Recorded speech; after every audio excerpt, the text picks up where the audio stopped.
우리에게는 우리를 조금 더 새롭게 할 능력이 없지만 우리를 위해서 죽으신 그리스도 때문에, 그래서 우리에게 오신 성령님 때문에 우리 속에 새롭게 계속 변화할 수 있는 능력이 있음을 믿습니다.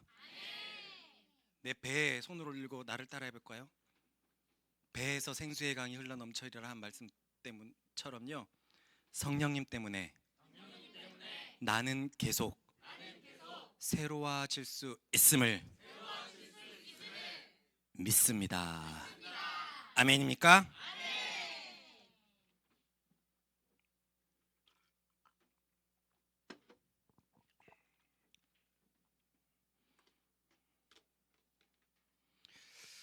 로마서를 쓰고 있는 현재 바울은 로마서 어디서 지금 쓰고 있을까요?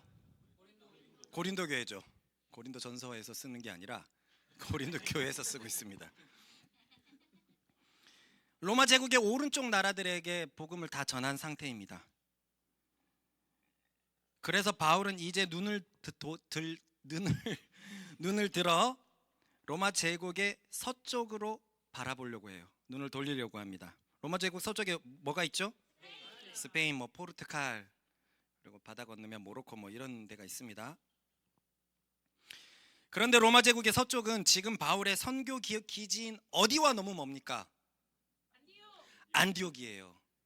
동쪽의 선교 기지인 바울의 출신 교회인 그 안디옥과는 너무나 멀어진 곳이라 재정 및 기도 등 후원을 받기가 어렵습니다.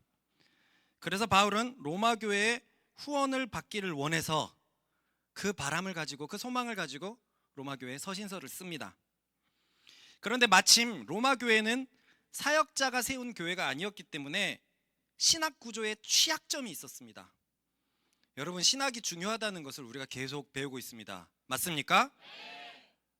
믿음 더하기 행위가 의롭게 한다는 것을 우린 다 거부했지만 삶 속에서 그게 되게 많이 묻어져 있다는 것을 알았어요. 우리도 제대로 된 신학을 몰랐다면 갈라디아의 그 거짓 형제들한테 얼마든지 미혹됐을 거예요. 취약한 신학 구조는 굉장히 위험합니다. 민지가 조금 이쪽으로 오고 영웅이도 조금 이쪽으로 올까? 얼굴 보이게끔 마음대로 틀어도 되니까. 그래서 로마 교회에 전초기지가 되어달라라고 쓰는 김에 복음을 가르치려고 합니다. 그래서 이 편지는 다분히 복음에 관한 소논문과 같습니다. 편지의 형식보다는 훨씬 딱딱하죠. 소논문과 같은 이유가 바로 그렇습니다. 그래서 바울은 로마 교회 자신을 복음을 위하여 택정함을 받은 나라고 소개하면서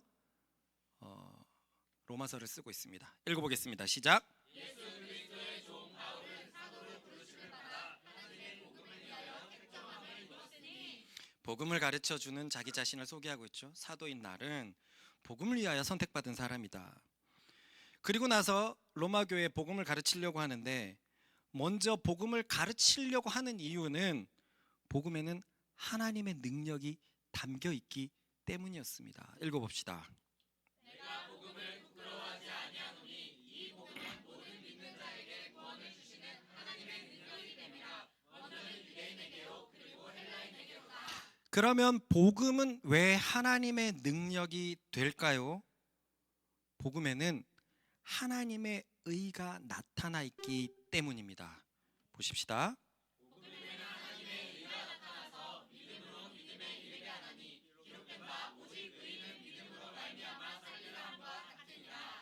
오랜만에 반복되니까 반갑죠? 여기 1장은 잘 반복 안 했었는데, 그렇습니다. 이 복음을 믿는 자에게는 하나님의 능력이 나타나는데, 그 능력은 다름 아닌 하나님 앞에서 의를 얻게 하는 능력입니다. 하나님 앞에서 자유한 능력, 자유하게 있는 이것보다 더 중요한 능력이 어디 있겠습니까? 그럼 왜 사람들은 하나님의 의가 필요할까요? 그것은 모든 사람에게는 하나님의 진노가 놓여져 있기 때문입니다. 읽어봅시다. 하나님의 진노가 불의로 진리를 막는 사람들의 모든 경건하지 않음과 불의에 대하여 하늘로부터 나타나나니. 우리 우리가 처음에 봤을 때도 참 이 구절에 대해서 정말 그러한가 했는데 이제는 정말 그렇구나라고 얘기할 수밖에 없습니다. 복음을 받아들이지 않은 자들에게는 하나님의 진노에 다 처해져 있어서 그들은 모르지만 성경이 말한 바 정확한 저주에 빠져나오지를 못하고 있어요. 그런데 한 부류는 이 하나님의 진노와 상관없다고 생각했죠. 함이 누구지? 경은이 누구지? 상국이 누구지? 네, 맞아요. 유대 기독인들입니다. 맞출 거라고 생각했는데 유대인들은 하나님께 선택됐다고 생각했지만 하나님의 진노에 조금도 예외가 아니라고 바울은 아주 강력하게 호통을 쳤었죠. 읽어봅시다.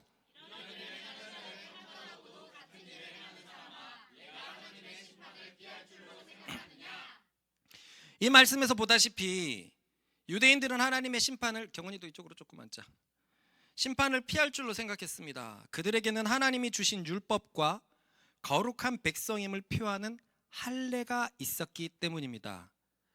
또 여러분 또 1장부터 이렇게 되풀이 하니까 또 주의가 산만합니까? 혹시 동현이 산만해? 집중합시다.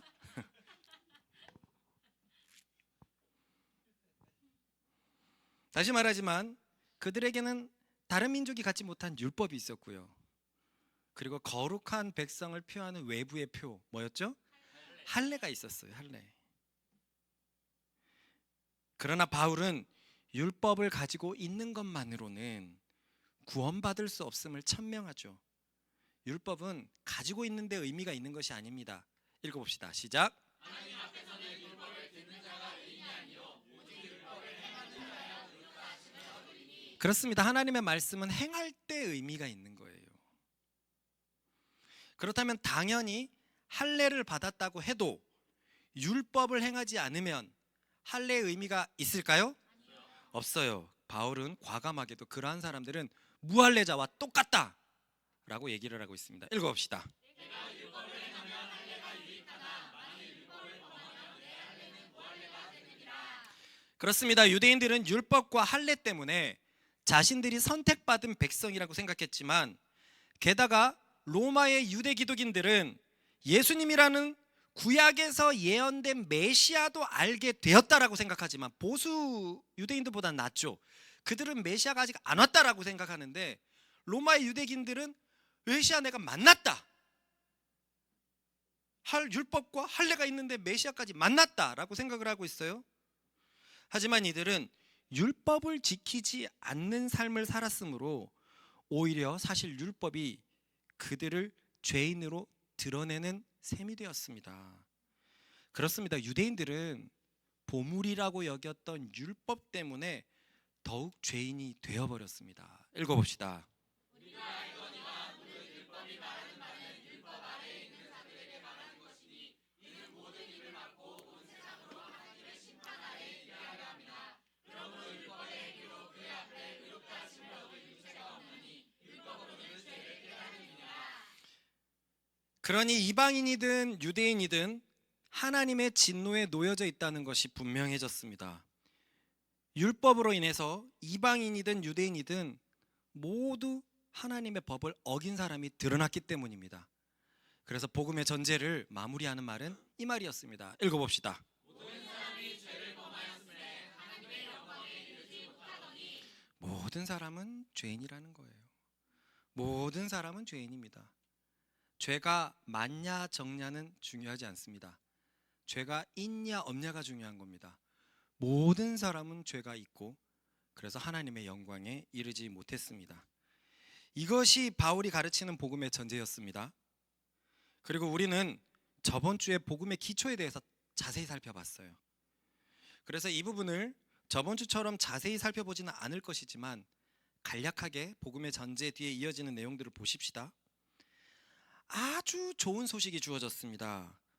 그것은 모두가 하나님 앞에 죄인이라서 하나님의 영광 앞에, 하나님 앞에 아무도 설 수 없게 되었는데 하나님 앞에 설 수 있는 방법이 생겨난 것이었어요. 그것은 바로 예수 그리스도를 믿는 믿음으로 주어지는 하나님의 의였습니다. 읽어봅시다. 예수 그리스도를 믿음으로 말미암아 모든 믿는 자에게 미치는 모두가 죄인인데 모두를 의롭게 하는 방법이 주어졌습니다. 그것은 예수 그리스도를 믿을 때만 주어지는 것이었습니다.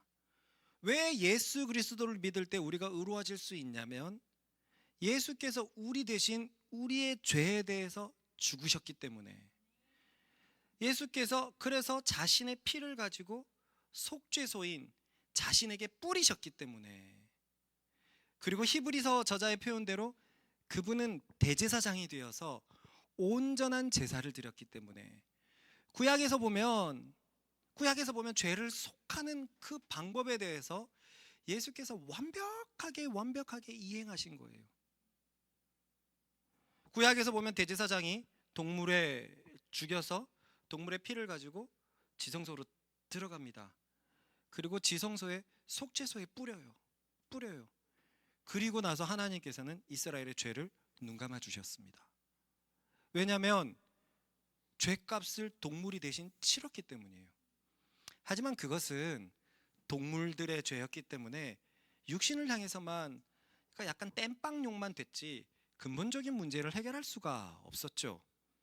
그런데 예수께서는 사람이 되셔서 무지하게 우리를 위해서 죽으셨고, 자신이 친히 화목제물 되어서 속죄소가 되어서, 왜 본인이 속죄소가 될 수 있냐면, 기억납니까? 지성소 안에 속죄소는 법궤 위에 있는 가장 거룩한 공간입니다. 두 천사가 서로 마주보고 있는 그 안의 공간이 가장 거룩한 공간인데 거기에 하나님의 임재가 있거든요. 그런데 그리스도야말로 하나님의 임재잖아요. 그리스도야말로 하나님과 늘 함께하는 분이잖아요. 그러니까 그리스도야말로 최고의 속죄소가 될 수 있는 것입니다. 천사들 사이에서 거하는 것이 아니라 그냥 하나님 그 자체였으니까 그분 자체가 속죄소가 될 수 있었던 거예요. 그래서 자신의 그 무고한 피를 속죄소에 뿌리고 자신이 또 완벽한 대제사장이 되셔서 우리 죄를 그에게 옮겨버렸습니다. 내 대신 죄를 대속하셨습니다. 그래서 이 사실을 믿으면, 내가 기범이의 죄를 대속했어 라는 것을 믿으면 그 사람은 의롭게 될 수 있었습니다. 이 방법은 너무나 지혜로웠어요. 왜 지혜로웠냐면요, 하나님 앞에 다시 서기 위해서는 반드시 사람이 잃어버린 형상을 다시 찾아서 하나님 앞에 서려면 반드시 죄 문제가 해결됐어야 되는데, 그리스도가 우리 대신 죄를 해결하심으로 그 하나님의 의를 충족시킬 수 있었던 것입니다. 즉 하나님께서 넓으신 아량으로 우리를 껴안은 게 아니에요. 하나님께서는 당신의 의를 충족하기 위해서 자신의 아들을 죽이시는 방법으로 자신의 의를 충족시키신 것입니다. 뭔가 하나님은 사랑이라서 죄 지었는데도 에휴 그래 안아줄게, 이 잘못된 거예요. 얼마나 많이 이렇게 생각하는지 몰라요. 특히 에덴 동산에서도 보면 선악과를 따먹으면 정령 죽으리라 라고 얘기했는데도 안 죽었잖아요. 그러니까 사람들이 꼭 하나님께서 결국은 사랑이라서 안 죽이셨다, 말도 안 되는 소리입니다. 하나님은 거짓말쟁이가 아니에요. 죄는 반드시 사망을 가져오게 되어 있습니다. 그러니까 우리가 하나님 앞에 서려면 누군가가 사망을 반드시 치러야 돼요. 이 공식이 해결돼야만 하나님 앞에 설 수 있는데, 하나님께서는 자신의 아들을 죽이시는 방법을 통해서 자신의 공의를 충족시키셨습니다. 그래서 그 나를 위해서 죽으신 그 예수를 믿는 사람들이 의롭게 되는 거예요. 이 방법을 통해서 하나님은 자신의 의로우심을 보이셨고, 이해가죠? 전혀 불합리한 방법이 아니라 논리적인 방법을 통해서 하나님의 의로우심을 드러내셨고, 그것을 믿는 자마다 우리도 의롭게 되었습니다. 그게 이 말씀입니다. 읽어봅시다.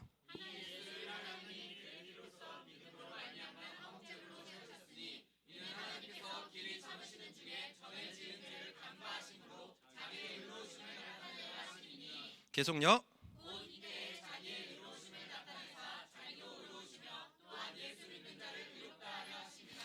그러므로 십자가는 하나님의 공의와 사랑이 극치로 나타난 곳입니다. 죄를 가진 자는 죽어야 한다는 공의가 해결된 곳이고요, 우리를 세우기 위해서 자신의 아들을 죽이신 사랑이 극치로 나타난 곳이 십자가였습니다. 그래서 바울은 이 십자가를 하나님의 지혜라고 말하고 하나님의 능력이라고 말하는 거예요. 왜냐하면 이 십자가에서 우리가 살게 되었습니다. 그리고 이 십자가는 하나님의 공의를 충족시키는 지혜가 발현된 곳입니다. 그렇기 때문에 우리는 날마다 십자가를 찬양해야 되는 줄로 믿습니다. 이제 너무도 확실한 의의 길이 열렸습니다. 그것은 유대인들이 말하는 율법도 아니고 할례로 여는 길이 아니었습니다. 애초에 그것은 가능하지도 않았습니다. 율법은 의가 아닌 죄를 담당하는 기능이었지 의와는 상관없는 기능이었기 때문에 그렇습니다. 확실한 의의 길은 우리의 죄를 대속하신 그리스도를 믿는 믿음으로 열린 길입니다. 이 믿음으로 하나님의 의를 얻은 사람이 역설적이게도 유대인들이 그렇게 자랑에 마다하지 않는 위대한 행위를 보여준 순종의 아브라함이었습니다. 읽어봅시다.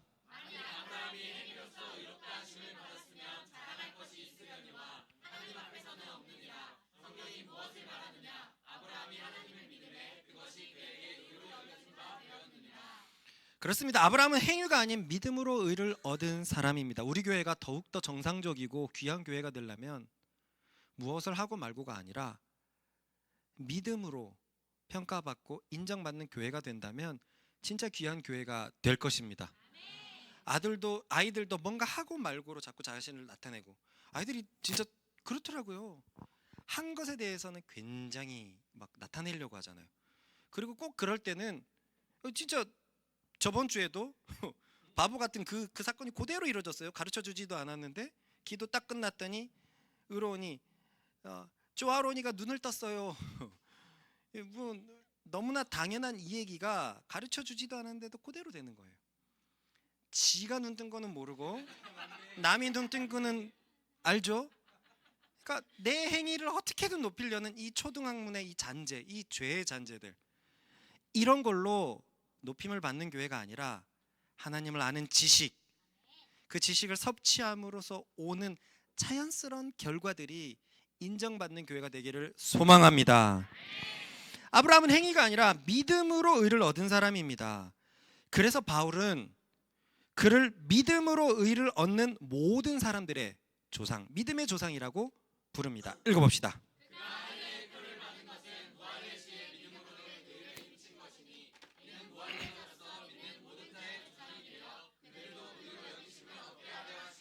그가 믿음으로 의를 얻을 때는 무할례시였기 때문에 할례는 의와 관계가 없는 것이 분명합니다.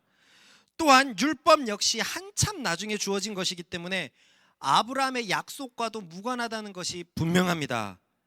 왜냐하면 아브라함의 약속은 오직 믿음으로 인해서 주어졌기 때문입니다. 읽어봅시다.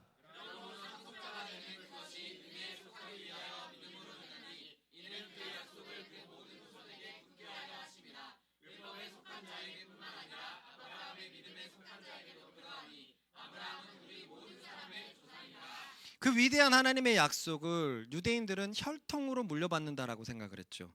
근데 바울은 말합니다. 아브라함이 왜 하나님과 약속을 맺었는데? 믿음 때문이야. 그러므로 이 약속은 믿음을 가진 자들이 상속받는 거야. 할렐루야. 그래서 우리는 아브라함의 그 약속의 상속자가 되는 것입니다. 그렇습니다. 유대인의 위대한 조상인 아브라함은 믿음으로 의를 얻은 자였기 때문에 믿음의 조상이 되었고, 그때는 할례 받기 전이었기 때문에 할례는 의와 전혀 상관이 없었으며 믿음으로 인한 의의 결과로 약속을 받았기에 그 엄청난 아브라함의 약속, 곧 유대인들이 그렇게도 신성시했던 약속, 택함 받은 자손만이 누릴 수 있다는 약속은 율법과 상관이 없음이 분명해졌습니다. 그 약속은 이 구절에서 본 바와 같이 혈통의 후손들에게 상속이 되는 것이 아니라 믿음의 후손들에게 상속되기 때문입니다. 전후자로 인사할까요? 당신과 나는 아브라함의 상속자입니다.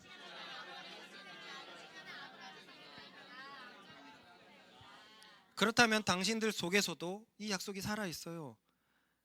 나를 통해 많은 후손들이 얻어질 것이라는 것, 내가 밟는 땅을 내게 주실 것이라는 것, 나는 복의 근원이 될 것이라는 것, 굉장히 창대하고 엄청난 것 같지만 적어도 저를 보십시오. 조금씩 그 약속이 우리의 삶에 성취되고 있습니다. 그럼 아브라함이 의를 얻을 수 있었던 믿음은 어떤 믿음이었냐? 그것은 한마디로 바랄 수 없는 중에 바랬던 믿음이었습니다. 읽어봅시다.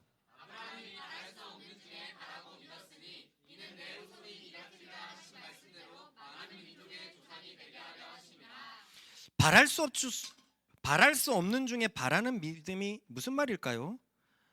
말 그대로 나는 도저히 바랄 수 없는데 내게 구원자 하나님이 계시니 그 하나님을 믿었다라는 것을 이야기합니다.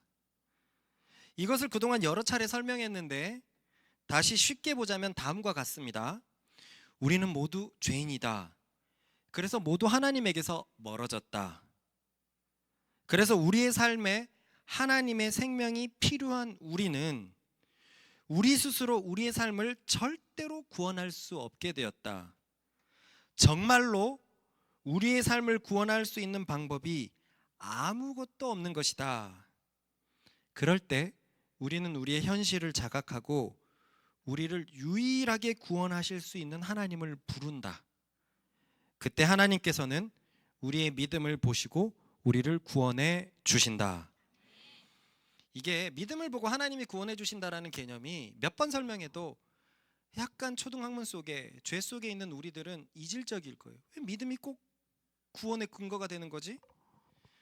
마치 복잡한 블록 앞에서 고민하는 아이를 생각해 봅시다. 이 아이가 아무리 만져봐도 자기가 만들 수 있는 그림이 안 나와요. 결국 이 아이는 해보다 자신이 할 수 없는 것을 깨닫고서는 아버지에게 도움을 요청합니다. 요청하는 이유가 뭐죠? 자기는 할 수 없기 때문에 또 아빠는 할 수 있기 때문에 요청하는 겁니다. 이때 아버지의 심정을 한번 생각해 보세요. 나는 자식은 못하는데 아버지가 할 수 있을 때 그 자식 앞에서 하나씩 조립할 때 그 아이의 얼굴을 한번 상상해 보세요. 우와. 우리 어머니가 가끔 그러거든요. 뭔가 자기의 기대에 넘치는 어떤 반응을 보이면 막 이렇게 할 때가 있어요. 막 이렇게 할 때가. 아빠 대단할 때가 그런데 이게 아무것도 아니라고 해도 자식이 진짜 이렇게 해주면 진짜 기분이 좋거든요. 마찬가지입니다. 하나님께서도 자기가 스스로 구원할 수 없다는 것을 알고 유일하게 구원하실 수 있는 그 하나님, 그 구원자 하나님, 전능자 하나님에게 부탁을 한다면 하나님은 그 구원할 수 있는 능력으로 아주 기쁘게 그 믿음을 통해서 우리를 구원하게 되는 겁니다. 그렇기 때문에 믿음은 사실 우리가 하는 것이 아무것도 아니죠. 도와달라는 요청 그 외엔 아무것도 아닌데 구원하실 수 있는 그분께서 그 요청을 보시고 우리를 구원하시기를 기뻐하십니다. 그렇다고 죄인인 우리가 그저 하나님을 부른다고 모든 일이 해결될 것이라고 생각하지 마라. 왜냐하면 하나님은 이 일을 해결하시기 위해 자신의 공의를 충족시켜야 했다는 것을 명심하십시다. 자신의 아들을 죽이시면서까지 우리의 문제를 해결하시고 구원하셨다는 이 깊은 의미를 절대 놓치지 마십시다. 하지만 하나님께서는 이 십자가를 기쁨으로 행하셨습니다. 우리를 너무나 구원하기 원하셨으니까 말입니다. 동현이가 팔을 하나 버려서 보니를 살릴 수 있다면 안 버릴까요? 안 버릴까요? 보니 보고 늘 그러겠죠. 아빠를 상크스라고 불러라. 그런데 보니가 늘 잘 커주고 아빠에 대해서 늘 감사하는 마음을 갖고 있다면 팔 하나쯤은 아무것도 아닐 수 있어요. 아무것도 아닐 수 있어요. 하나님께서는 우리를 살리시기 위해서 가장 사랑하는 자식을 주셨습니다. 그러니 믿음을 쉽게 생각하지 맙시다. 굉장히 쉬운 방법이지만 어마어마한 무게가 그 속에 있고 그것을 하나님께서 홀로 우리를 위해서 지셨습니다. 아브라함은 평생 이 믿음을 지켰습니다. 하나님이 자신을 구원해 주실 수 있는 분이라는 것을 평생 동안 지켰다는 말입니다. 그래서 마침내 많은 민족의 조상이 되었습니다. 이 아브라함의 믿음은 우리가 그리스도를 믿는 믿음과 완전히 성격이 같습니다. 아브라함은 자신의 무기력함, 우리는 우리의 죄에 대한 무기력함, 아브라함은 하나님의 구원하심, 우리는 십자가의 구원하심을 믿는 믿음이기 때문에 그렇습니다. 읽어봅시다.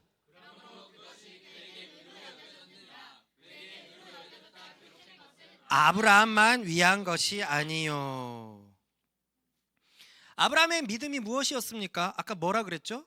바랄 수 없는 중에 바라는 믿음. 그런데 그 위에 수식되는 두 말이 있었어요. 기억납니까?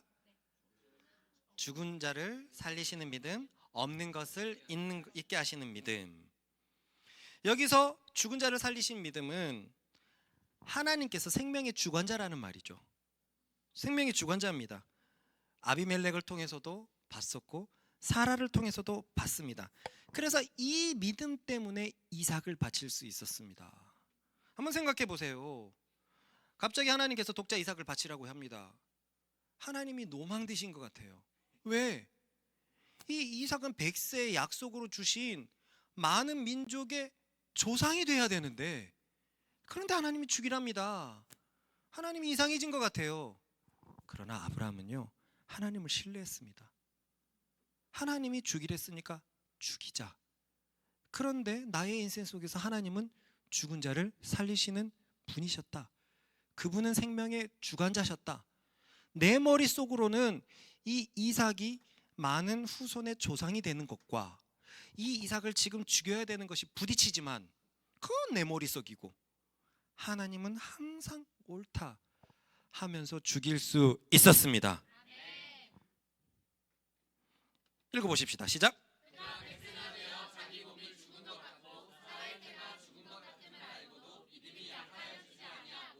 이처럼 아브라함은 죽은 자에서 살리실 수 있는 하나님을 믿었습니다. 맞지요?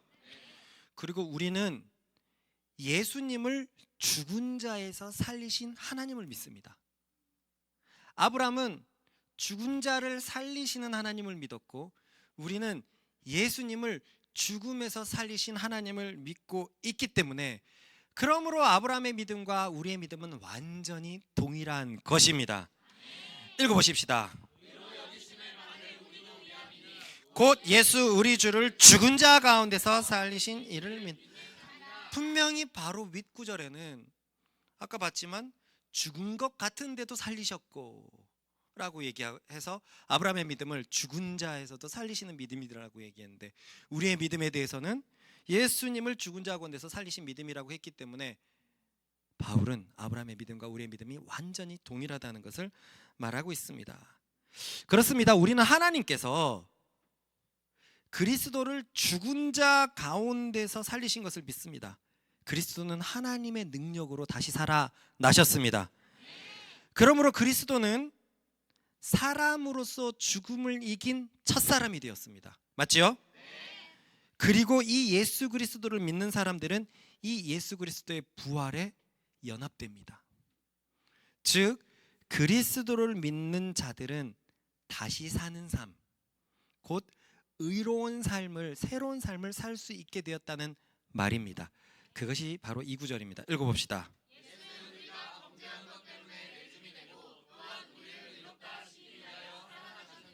이 마지막 구절을 분명히 이해해야 돼요. 그분이 죽은 것에서 끝나지 않고 사셨습니다. 사람으로 죽음을 이겼다는 것을 보여주셨어요.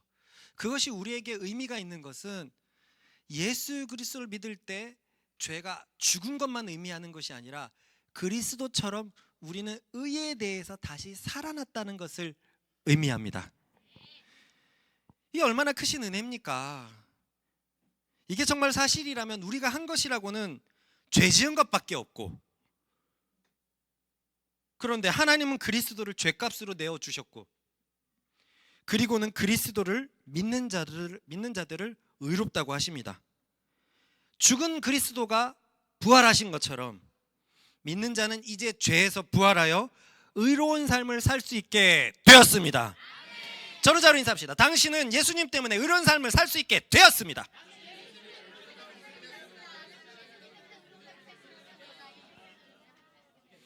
여기까지가 복음의 기초였습니다. 복음의 전제였고 기초였어요. 그리고는 이제 드디어 복음의 열매에 대해서 설명하는데 5장 1절부터는 확실히 기조가 굉장히 달라졌어요. 뭐 달라진 여러 이유가 있어요. 그 중에서도 보면 복음의 전제와 기초에서 믿음에 관한 단어는 자그마치 33번이나 나옵니다. 그러니까 1장부터 4장까지 33번이 나와요. 믿음에 대해서는. 그런데 복음의 열매인 장 5장에서 8장까지는 믿음이 3번밖에 안 나와요. 그러니까 칭의를 부르는 믿음은 중요하게 여겨졌기 때문에 33번이나 나오지만 이제 의롭게 된 사람을 설명하는 곳에서는 믿음이 3번밖에 안 나와요.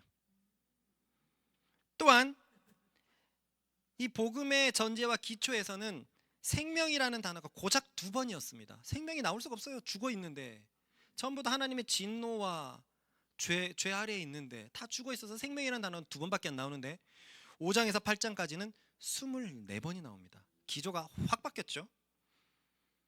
또한 마찬가지로 죄에 관한 단어는 1장에서 4장까지 4번밖에 안 나와요. 4번. 그런데 5장부터 8장까지는 자그마치 42번이나 나옵니다. 이상하다. 복음의 열매에 왜 이렇게 죄가 많이 나오지?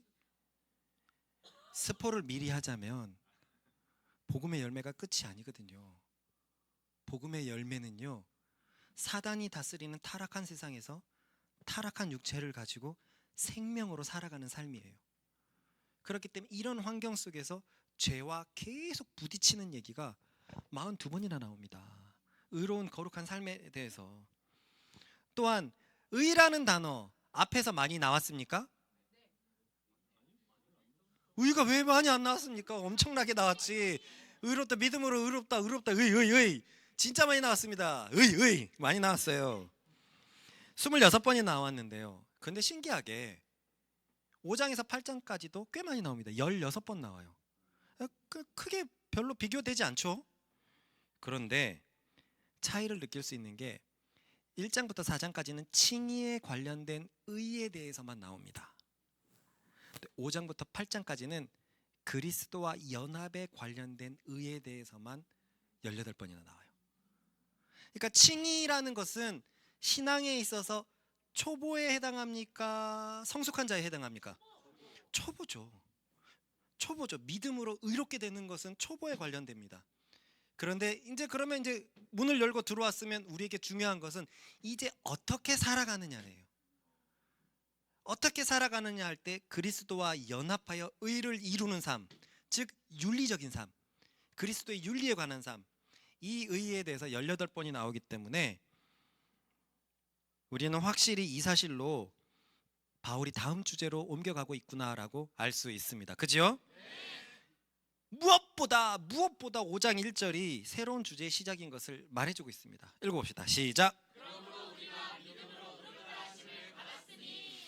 자, 무슨 얘기입니까? 여태까지 얘기를 그냥 한 줄로 다 줄여버렸어요. 받았으니 이제 잘 살아보자 이거 아닙니까? 이제 어떻게 해보자. 그러니까 앞에 것의 얘기를 딛고 나서 이제 해보자 하는 그런 얘기입니다. 그런데 여기서도 보면 약간 생각해봐야 될 단어가 있어요. 뭘까요? 여기서 누군가가 얘기했는데 우리가. 왜요? 그 앞에서는 우리가가 어떻습니까? 전부 다 죄인이었어요. 전부 다 죄인이었습니다. 이방인이든 유대인이든 다 죄인이었어요. 그래서 말투가 굉장히 공격적이었습니다. 호통을 치면서. 그러나 여기서부터 믿음으로 통과했기 때문에 그 믿는 우리들에게 굉장히 좀 따스한 문체로 바뀌어버립니다. 너 유대인들아 막 이렇게 했던 것이 우리가 믿음으로 하면서 확실히 바뀌었다는 것을 알 수 있습니다. 이 논쟁은 앞으로 계속돼요. 온화한 태도는요. 그럼 이제 바울이 말하는 복음의 열매 단원으로 들어가 보십시다. 바울은요 크게 복음의 열매에 대해서 2가지로밖에 얘기를 안 해요. 난 이게 너무 좋아요. 16개 하면 못 외웁니다. 다 적용하기도 힘들어요. 그죠? 2개라서 얼마나 좋은지 모르겠어요. 얼마나 좋은지. 그중 첫 번째는요, 현재 믿자마자 현재 누릴 수 있는 열매고, 두 번째는 미래에 대한 열매입니다. 가만히 계세요. 뭐라고 딱 자기 안 나요 그러는데. 네, 바로 현재 우리가 누릴 수 있는 믿음의 열매, 바로 화평, 샬롬입니다. 인사해 볼까요? 샬롬. 읽어보겠습니다. 시작.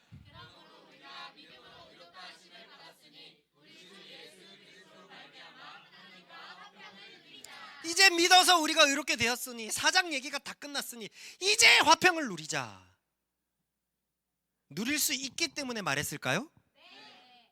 그죠. 누릴 수 없다면 이 얘기를 왜 했겠습니까? 그럼 우리는 왜 하나님과 화평을 누려야 되죠? 원래 우리는 하나님의 진노에 놓여 있었으니까. 그래서 하나님의 영광에 이르지 못해서 전부 다 하나님과 원수가 되었기 때문에 그렇습니다. 읽어봅시다. 시작. 우리가 원수 되었을 때 그의 아들의 죽으심으로 말미암아 하나님과 화목하게 되었은즉. 화평 화목 이름 잘 지어놨죠. 현재의 열매입니다. 화평 화목, 이 둘 다 샬롬이거든요. 둘 다 샬롬이에요. 원래는 우리가 하나님과 원수가 되었다는 거예요. 원수가.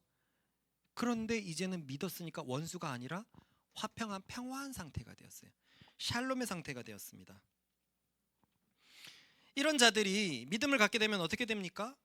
죄에 대해서 자유롭게 되어서 하나님 앞에 설 수가 있게 됩니다. 하나님 앞에 서 있다는 것은 자동적으로 하나님과의 관계가 평화로운 상태라는 것을 의미합니다. 그러니 잘 기억하세요. 우리는 그동안 천국의 열매가 의와 평강과 희락이라고 얘기했죠. 근데 그게 로마서 말씀이었거든요. 믿음으로 의를 얻고, 의를 얻었기 때문에 당연히 하나님과 화평한 관계가 된 거고, 그래서 그것을 즐거워하는 겁니다. 이해가 가죠?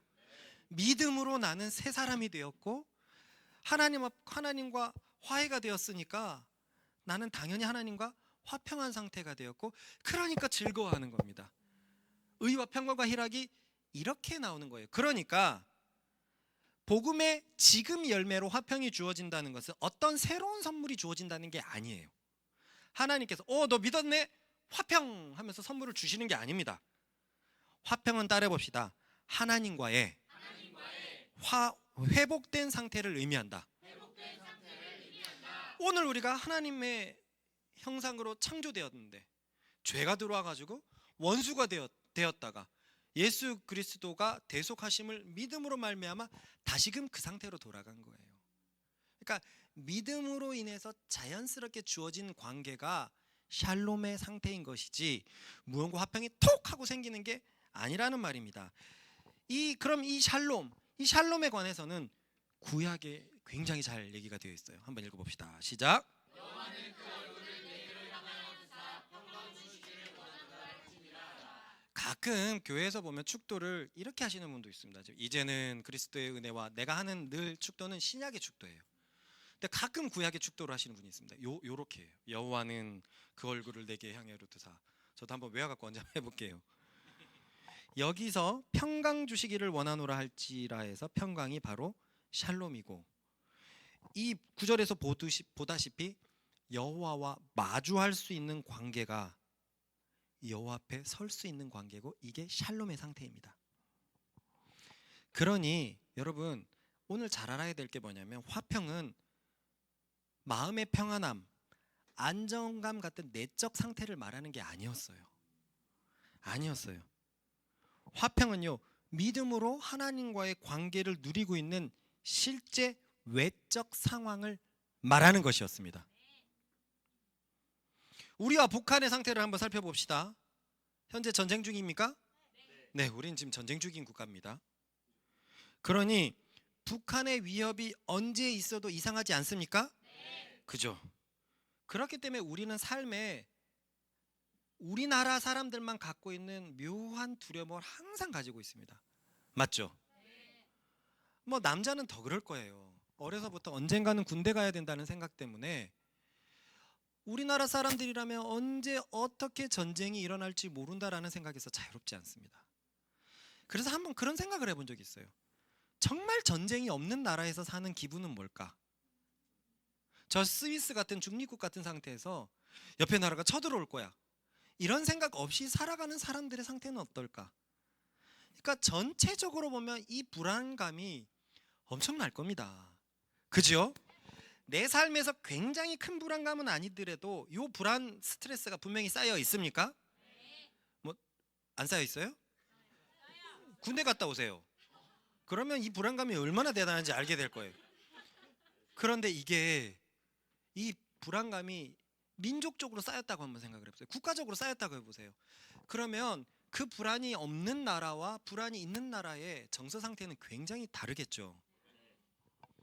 그런데 미국과의 관계를 생각해 봅시다.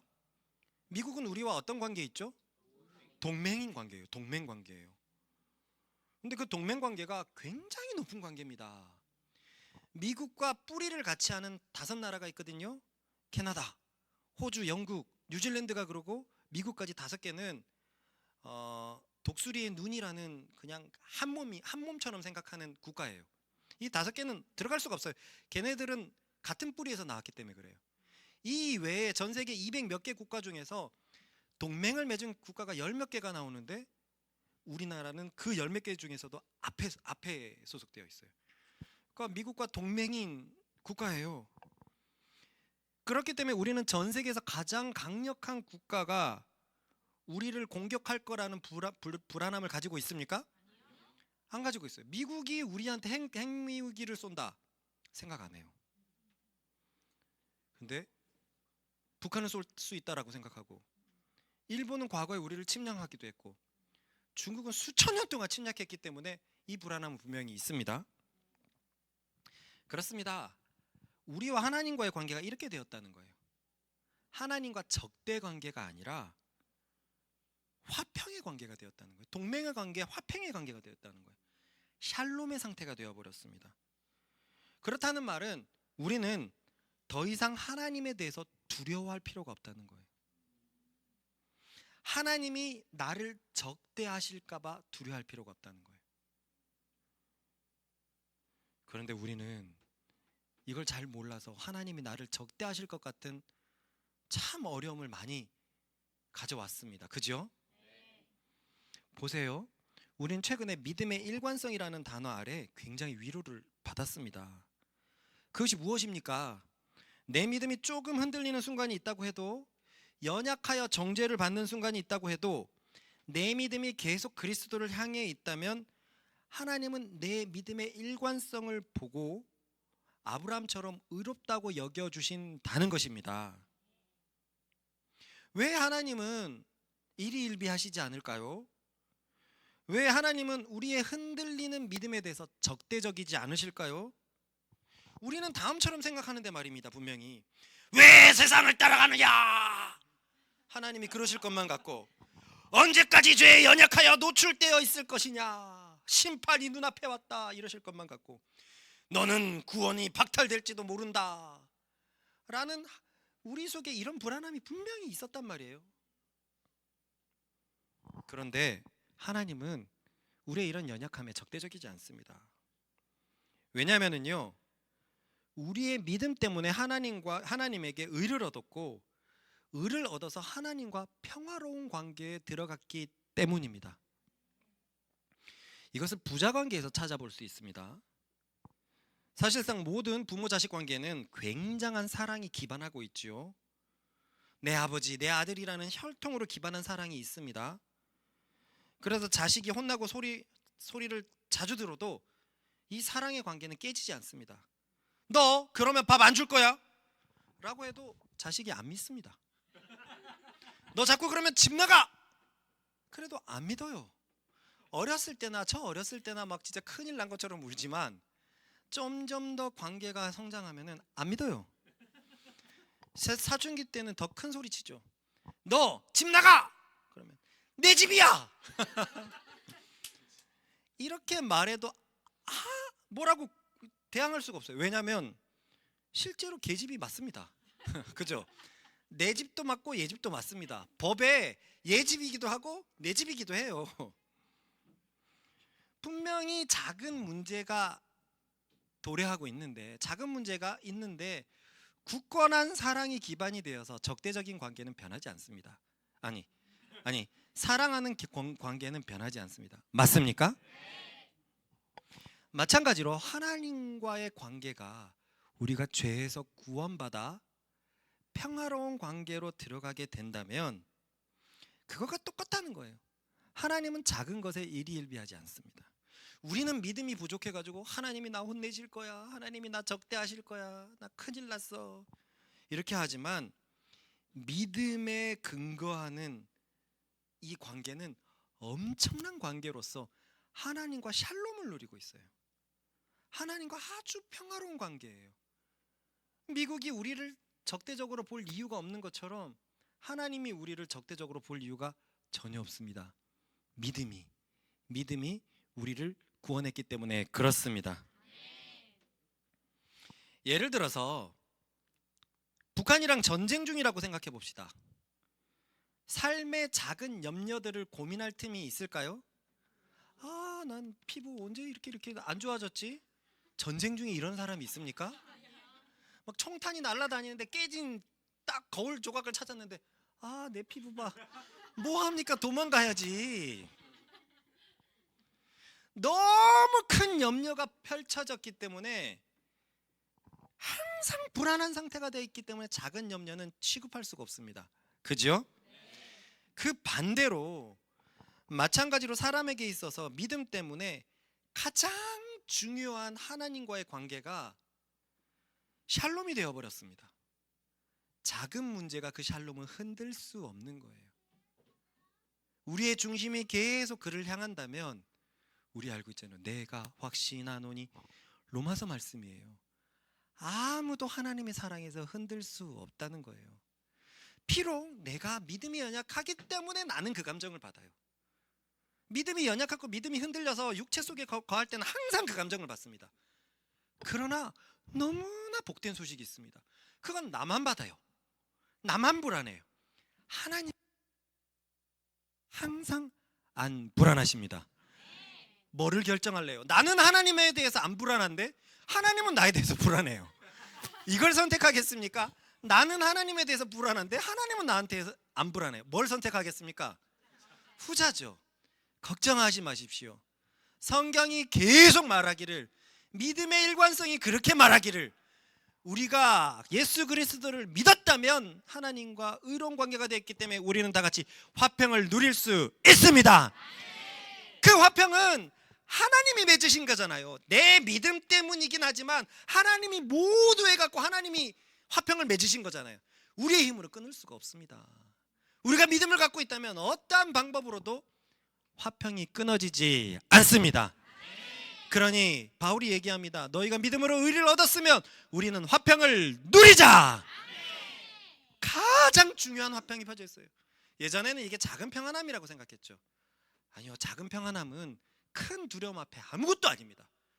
우리 삶에서 가장 중요한 평안함, 죄에 대해서 자유하는 평안함이 우리 가운데 펼쳐졌기 때문에 누구나 믿음으로 하나님과 이 평화를 누릴 수 있습니다.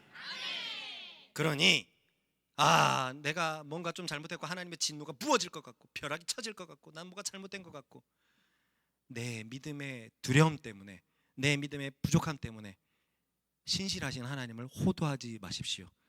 하나님은 항상 나와 화평하고 있습니다. 칭의로 얻을 수 있는 현재의 열매가 화평이라면, 바울은 미래의 열매에 대해서 말합니다. 그것은 바로 소망입니다. 읽어보겠습니다. 시작.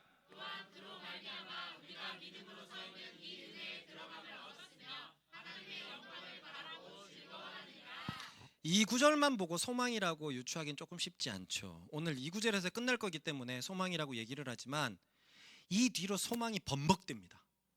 번복돼요. 그리고 우리가 알다시피 로마서 그 유명한 8장은요 소망장이라고 불려요. 소망장이라고 불려요. 성령장이라고 불리지만 소망장이라고도 불려요. 믿음장 하면 히브리서 11장, 사랑장 하면 고린도전서 13장, 소망장이라고 하면 로마서 8장이에요. 5장부터 8장까지 가장 큰 열매는 소망입니다. 화평은 별로 나오지 않아요. 현재 누리는 것보다 미래 열매가 훨씬 중요하기 때문에 앞으로는 소망이 번복될 거예요. 이 말씀이 이렇게 얘기합니다. 따라해 봅시다. 믿음이 있으면 우리는 하나님의 영광을 바랄 수 있다. 그래서 즐거워할 수 있다. 하나님의 영광을 바라는 것이 중요한 게 뭐냐면, 자, 마무리인데 뭔가 조금 산만한 느낌이 있습니다. 집중해 봅시다. 왜 하나님의 영광을 바라는 게 중요한 게 왜 그러냐면, 원래 우리는 이런 상태였잖아요. 읽어봅시다. 아니, 하나님의 영광에 이르지 못했는데 이제는 믿음 때문에 영광을 바랄 수 있게 되었습니다. 그럼 여기서 하나님의 영광을 바란다는 말이 무슨 뜻일까? 무슨 뜻일까? 대충 의미는 알겠어요. 뭔가 좋은 것, 뭔가 하나님의 그 빵빵빵 빛나는 것을 바란다? 하나님 앞에 설 수 있다? 정확한 뜻을 알려드릴게요. 따라해 봅시다. 하나님의 형상을 회복한다. 하나님의 영광을 바란다는 것은 하나님의 형상을 회복한다는 말이에요. 증거가 되는 구절을 봅시다. 우리가 아까 읽었던 말씀 사랑 노래에 있어요. 읽어봅시다. 시작. 하나님이 미리 아신 자들을 또한 그 아들의 형상을 본받게 하기 위하여 미리 정하셨으니 이는 그로 많은 형제 중에서 많아들이 되게 하려 하시고. 수도. 여기까지 보면 우리를 향한 하나님의 목적이 무엇입니까? 아들의 형상을 본받게 하는 게 목적입니다. 맞습니까?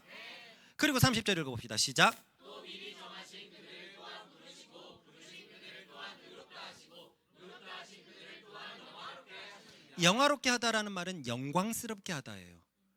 29절의 최종 목적은 그 아들의 형상을 본받는 것이고, 30절은 신학적으로 영광스럽게 된다라는 거예요.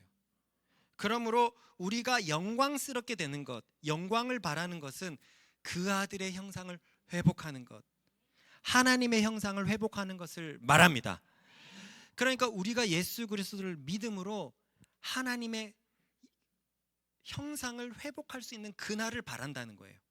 이 의미를 조금씩 쫓아가 보십시다. 일단 여기서는 아들의 형상을 본받는다라고 되어 있거든요. 아들의 형상. 아들의 형상은 뭐고 하나님의 형상은 뭘까? 아들이 하나님의 형상입니다. 읽어봅시다. 시작.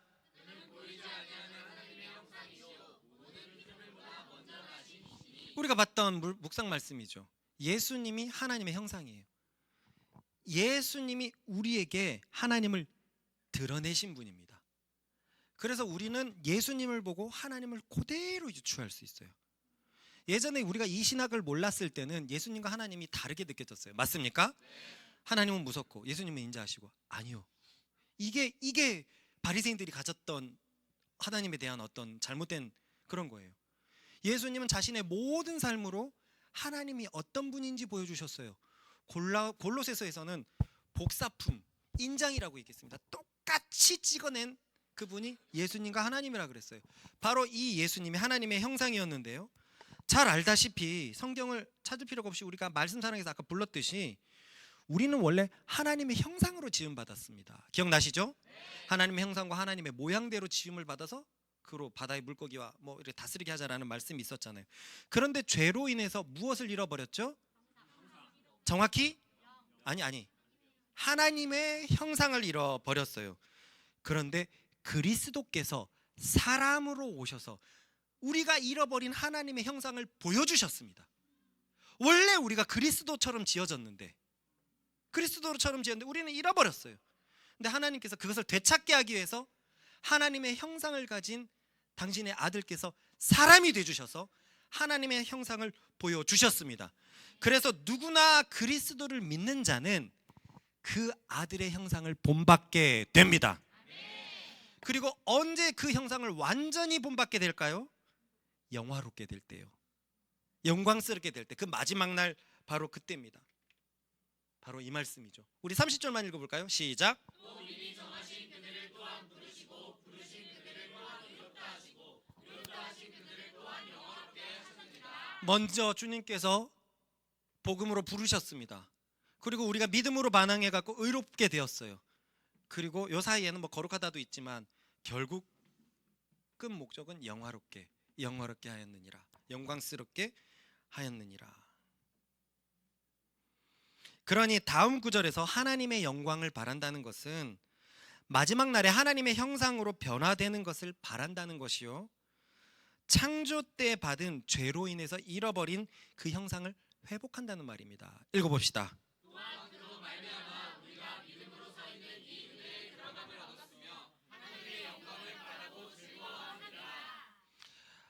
이것이 계속 소망이 되는 거예요. 믿는 순간 우리는 하나님과 완전히 화평한 상태가 되어서 달라졌고, 그날까지 계속 그리스도로 변해가게 됩니다. 믿음을 갖고 있을 때 그리스도로 계속 변해지는 거예요. 그렇기 때문에 아까 내가 여러분들에게 얘기한 것처럼 여러분들이 처음 봤을 때보다 제가 지금이 더 그리스도를 닮았고, 여러분들의 처음보다 지금이 그리스도를 더 닮았고, 이것이 얼마나 은혜인지 모르겠습니다. 가끔은 와, 이렇게 계속 변하다가 정말 꼭대기에 있는 그 삶, 영화롭게 된 삶은 어떤 삶일까? 바울은 그날을 바라보고 있어요. 믿는 자들은 그 소망의 열매가 있다는 겁니다.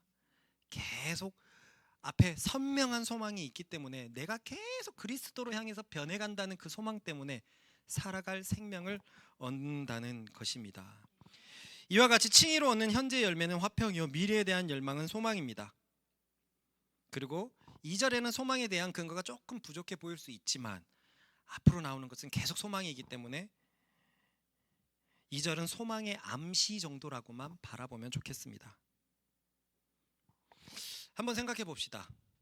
여러분 한번 볼까요? 여러분들의 5년 뒤, 10년 뒤가 지금보다 나아질 것이라고 생각하는 사람 손 들어보세요. 이게 진짜 놀라운 거예요. 세상 어떤 어떤 집단에서 이렇게 손들을 수 있을까요? 이거 어떻게 됐냐 이거죠. 어떻게 됐냐, 어떻게 우리가 이 소망을 갖게 됐냐 이거예요. 세상 사람들은 갖고 싶어도 못 갖잖아요. 꿈이 없으면 사람이 망하는데 우리는 꿈이 있고 소망이 있어요. 계속 그리스도를 닮아가서 계속 좋아지고 계속 평안하고 계속 즐거울 것이라는 소망이 있습니다.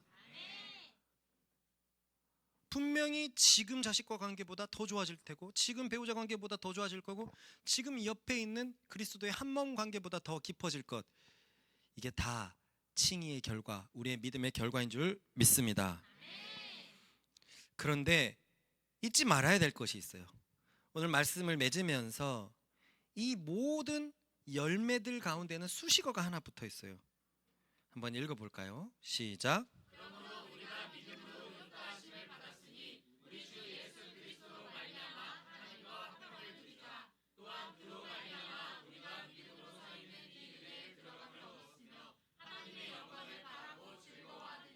이 열매들의 수식어가 뭡니까? 말미암아. 1절에는 예수 그리스도로 말미암아, 2절에는 그로 말미암아. 그렇습니다. 우리가 하나님과 화평을 누릴 수 있고 또 미래의 영광을 소망하고 즐거워할 수 있는 것은 오직 예수 그리스도를 통해서입니다. 그러니 어떤 사람들에게는 이 설교가 굉장히 뜬구름 잡는 소리예요. 예수 그리스도를 믿지 않고 예수 그리스도를 붙들지 않으면 아휴, 속 좋은 소리 하시네. 산업 그냥 전반에 나가 보십시오. 그렇게 화평할 수 있는지. 소망이 어디 있습니까? 하루하루 살기에도 바쁩니다. 그런 사람들은 자신의 생각으로 자신의 믿음을 보여줬어요. 그리스도로 말미암는 자들은 그렇지가 않아요. 그리스도가 없는 자들은 이 고민을 합니다. 이 고민을 합니다. 그러니 우리가 이렇게 소망을 갖고 있고 지금 현재 평안한 상태에서 기뻐할 수 있는 이유는 모두 다 그리스도 때문인 줄 명심하십시다. 이 2절에 보듯이 우리는 그리스도 때문에 믿음으로 하나님 앞에 서일 수 있게 되었고, 그래서 하나님께, 그 하나님의 은혜에 들어갈 수 있게 되었습니다. 2절 다시 읽어볼까요? 시작. 수도. 그 때문에 믿음으로 하나님 앞에 서 있는 하나님의 은혜에 들어감을 얻었으며 하나님께 받아들여졌어요. 그리스도 때문입니다. 그리스도가 우리를 위하여 제물 되어 주셨기 때문에, 그리스도가 우리를 위하여 속죄소가 되어 주셨고, 그리스도가 우리를 위하여 대제사장이 되어 주셨기 때문에, 그리스도는 하나님 앞에 완벽한 제사의 제물이 될 수 있었고, 그 한 번의 제사 때문에 우리는 현재에는 샬롬을, 미래에는 소망을 소유할 수 있게 되었습니다. 그리스도 때문에 이렇게 된 것이고, 그리스도께서 우리를 위해서 먼저 하신 일이기 때문에 믿음 안에 거하면 이 소망은 흔들리지 않고 이 평안함은 깨지지 않을 것입니다. 우리 같이 기도하십시다.